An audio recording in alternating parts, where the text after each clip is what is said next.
اعوذ باللہ من الشیطان الرجیم بسم اللہ الرحمن الرحیم۔ السلام علیکم، امید ہے کہ آپ سبھی لوگ خیریت و عافیت سے ہوں گے۔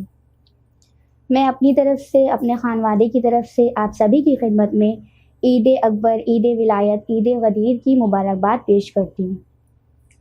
18 ذی الحجہ روز غدیر بہت ہی اہم ترین دن ہے، اور یہی وہ دن ہے جس میں حضرت جبرائیل رسول خدا صلی اللہ علیہ وآلہ وسلم کی خدمت میں آیت بلغ لے کر نازل ہوئے اور فرمایا کہ اے رسول، آپ اس بات کا اعلان کر دیے جس کا حکم خداوند عالم نے دے دیا ہے۔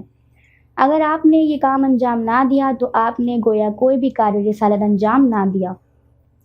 رسول نے فوراً ہی چلتے ہوئے قافلے کو روکا، جو پیچھے رہ گئے تھے ان کا انتظار کیا، اور جو آگے چلے گئے تھے ان کو واپس بلایا۔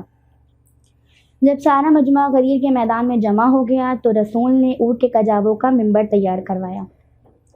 ہر کوئی اسی انتظار میں تھا کہ رسول کون سا پیغام سنانے والے ہیں۔ اونٹ کے کجاووں کا منبر جب تیار ہو گیا تو رسول منبر پر تشریف لائے۔ بعد حمد ثنا پروردگار کے ارشاد فرمایا، کیا تم سب مجھے اپنا رسول مانتے ہو؟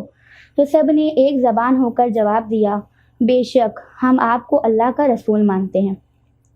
اس کے بعد رسول اللہ نے ارشاد فرمایا کہ میں خداوند عالم کے حکم سے یہ اعلان کرتا ہوں کہ میں اپنا جانشین ولی وصی حضرت علی ابن ابی طالب کو قرار دیتا ہوں۔ اس کے بعد رسول خدا صلی اللہ علیہ وآلہ وسلم نے اپنے شانوں پر مولائے کائنات علی ابن ابی طالب کو ہاتھوں پر بلند کیا اور فرمایا، من کنت مولا ہو فہذا علی مولا، یعنی جس کا میں مولا ہوں اس کے یہ علی بھی مولا ہیں۔